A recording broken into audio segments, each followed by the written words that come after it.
Assalamualaikum warahmatullahi wabarakatuh. Waalaikumsalam warahmatullahi wabarakatuh. Alhamdulillahirabbil alamin. Puji syukur tetap kita sama-sama mengucapkan kehadirat Allah Subhanahu wa taala atas rahmat, nikmat dan karunia-Nya.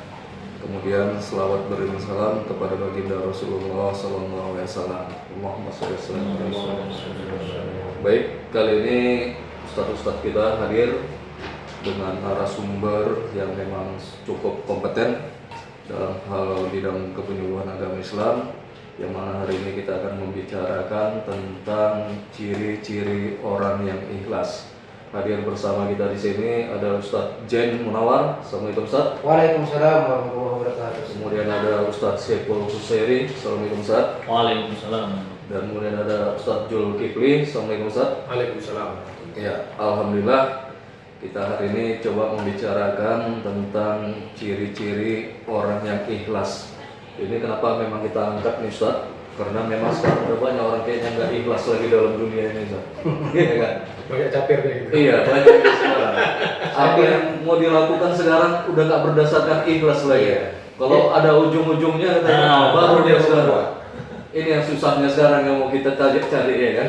Padahal kita secara konsep agama ataupun secara Islam kita kan ada dianjurkan dalam kehidupan ini apa yang kita lakukan itu sesuatu memang harus ikhlas. Begitu juga dalam beribadah ikhlas, dalam menolong ikhlas, dalam segala kehidupan. Bahwasanya kita harus melakukan dengan penuh keikhlasan. Simbol kita itu kan sampai ikhlas sekarang. Ikhlas beramal. Iya.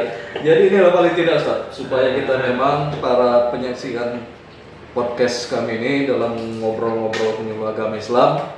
Hari ini mungkin kami akan membahas mungkin secara ringan-ringannya yang bisa mungkin dimaknai para penyaksikan kami. Kita coba dari ciri-ciri orang yang ikhlas. Ini kira-kira gimana lah nih Ustaz Jul, ciri-ciri orang yang ikhlas ini? Terima kasih. Iya.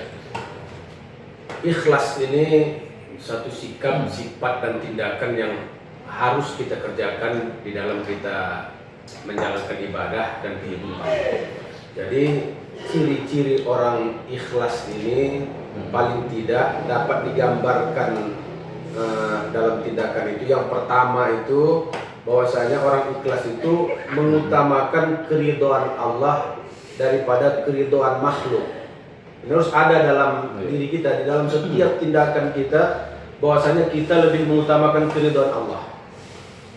Keridhaan makhluk ini sebenarnya bukan ada gunanya, manfaatnya. Karena ceritanya kalau urusan akhirat, urusan ibadah itu hanya ridha Allah yang kita cari.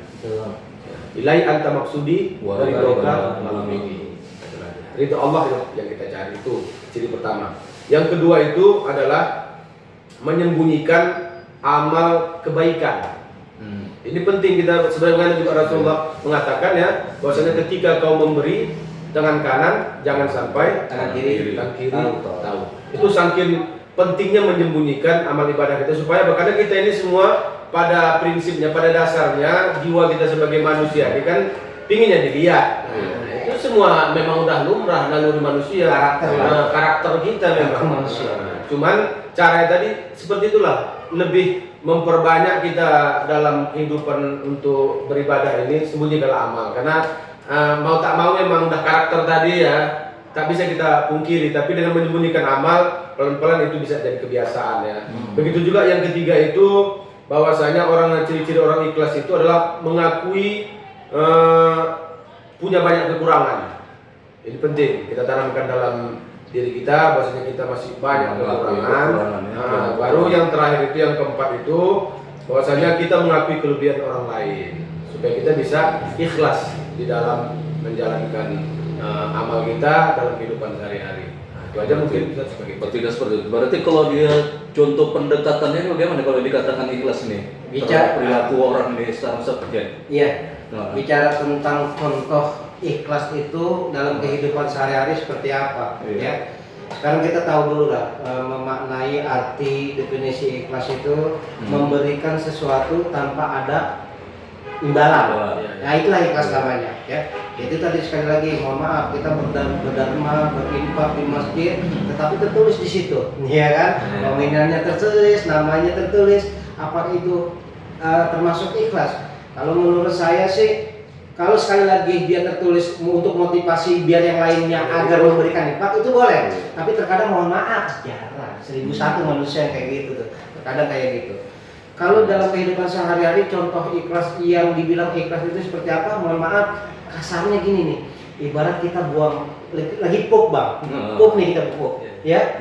BAB. Saat ini kita lagi makan enak, makan durian, makan sate, ya. Begitu 15 menit ke depannya setelah makan, perut kita mules, kita buang. Ya. Itulah ikhlas ya. Ibaratnya kayak ikhlas seperti itulah. Tak kita ingat lagi tuh. Nggak ada rasa penyesalan kita.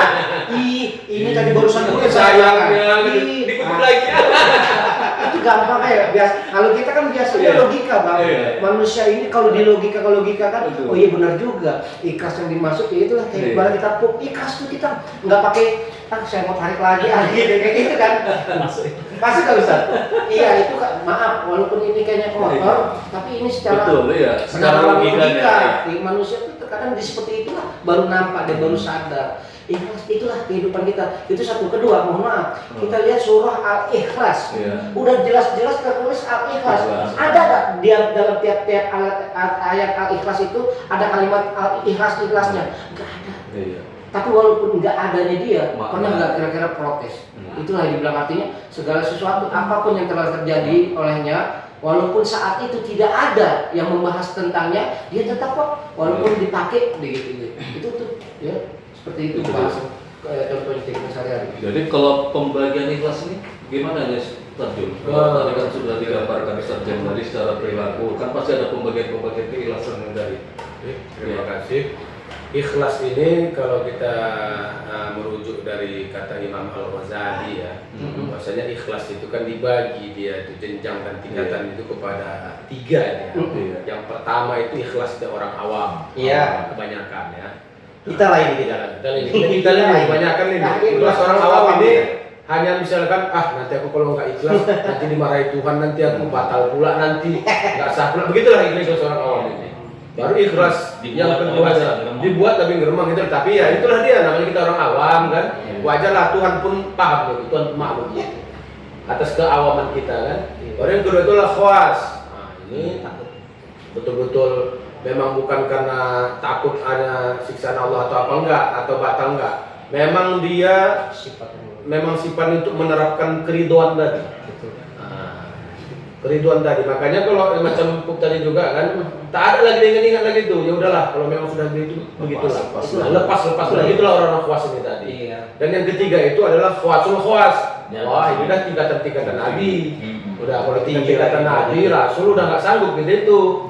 Bahwasanya misalkan dia bilang saya tidak minta upah apa-apa, saya hanya untuk membimbing kalian ke arah kebenaran, dan memang walaupun dia harus mengorbankan segalanya, walaupun dia harus mati, ini sifat-sifat Rasul ini kan. Ini susah kalau untuk kita khawas ini untuk kita tidak akan bisa. Ya kita ini tingkat awam aja lah.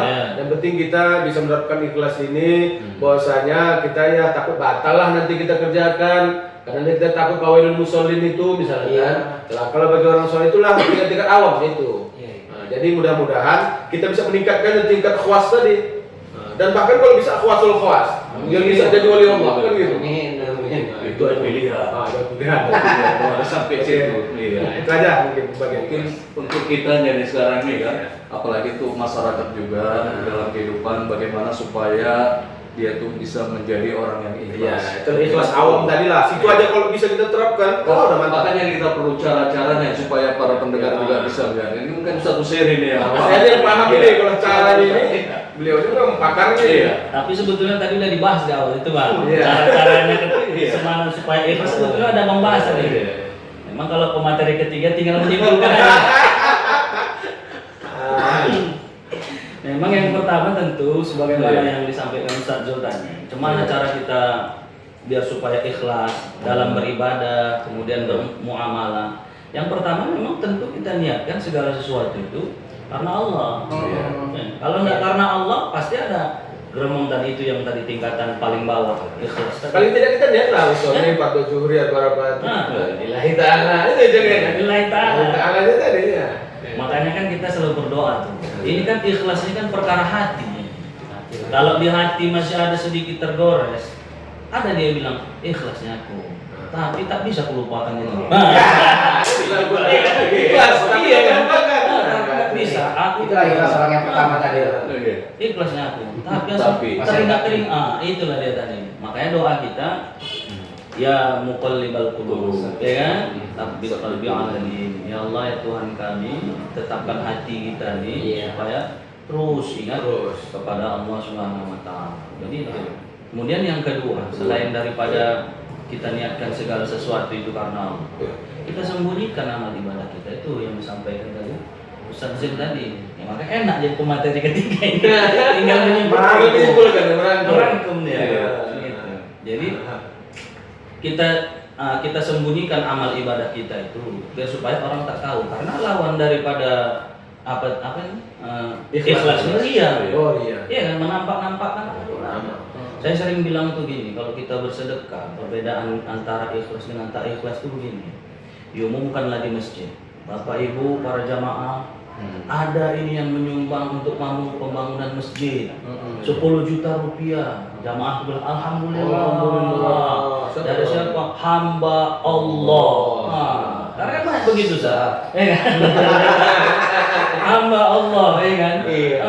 Baru yang kedua, ada 15 juta dari Pak Yanto misalnya. Datang jamaah tuh nggak boleh, kalau sedekah tuh kayak gitu nggak boleh. Iya. Jangan disebutkan namanya. Nggak ikhlas itu tandanya. Iya. Baru yang ketiga, sebutkan 20 juta rupiah hamba Allah.